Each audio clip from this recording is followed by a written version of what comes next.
Mark, you must be so happy with your coaches. You have an amazing cast. You know what?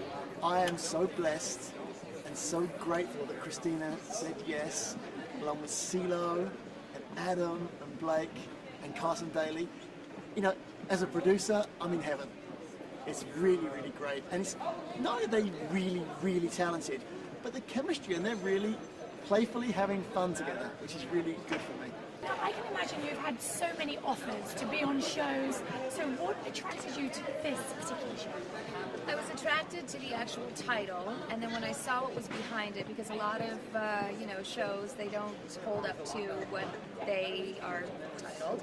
And this one actually is. You know, it's so easy to judge people on how they look or walk or talk, and this one specifically is about the voice and about the raw talent that you hear but you don't see. It's completely blind, so you have to really be moved by someone's voice and vocal ability, or the way that they sing with passion in their chords to move your seat around, and I love that. And also, you know, you get more involved. You know, I love the fact that I can be a part of these people's journeys and help coach them. And I wish there was a show like this or something that, you know, would have allowed me at the beginning of my career to get advice and people's, you know, career experience who have been in it for a while as a veteran, to help and coach me. And this is a great opportunity. You know, you don't just judge these people, make your comments and go home. You know, I'm actually involving myself and my own life into these people and believing in them. You know, being a coach on the show, you know, you've been judged throughout your career. So what advice can you give to people, because you're so used to being judged? Well, and that's the case. You know, sometimes you have to have the good with the bad, and you have to take the bad with the good. If you're in this business and if you're in the spotlight, you have to be able to take criticism. You have to be able to, you know, take the punches along the way. And the lesson that I learned from day one is you can't please everyone all the time.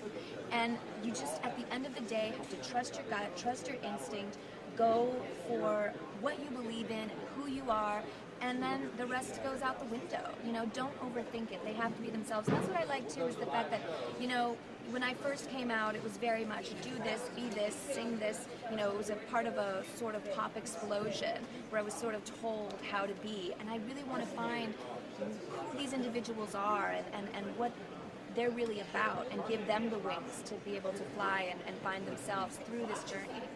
And I can see just from sitting here how well you're all getting on, like the whole team. You've got your son Max running around. Yeah. How much is he loving being on the set?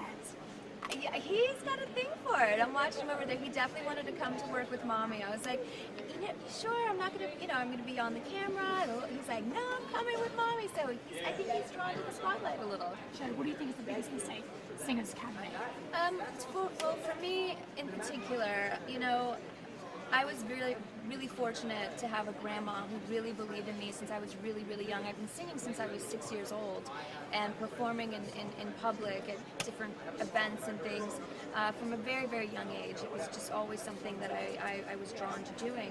And she always said, sing with your heart and not your head. And I really, really want these contestants to have fun. I want them to remember why they had the passion to get up on that stage in the first place.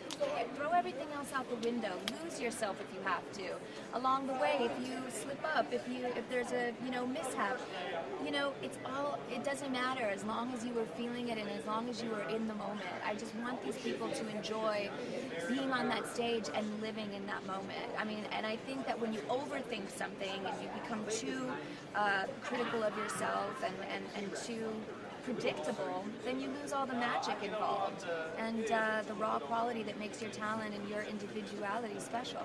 Focus back on your career, which is where you want it to be. Well, I'm going to share my career and all of my experiences in the past year and everything that's happened to me. I mean, I thank God for it, because I think it really gives me a place to come from in sharing with these people, you know, everything that can happen potentially great and everything that can be a mishap, and you know, being in front of the world as they watch it happen. And that's what's going to happen to these people. So I think, hey, I'm the best one up there to be able to tell them all those things, all of the above. You mentioned CeeLo. What did you think of the outfits at the Grammys? Oh my God, CeeLo is amazing. I love how just what an individual he is, and that he's not afraid to do whatever he wants to do. Channeling you, look. Yes, yes. I knew I liked him for a reason.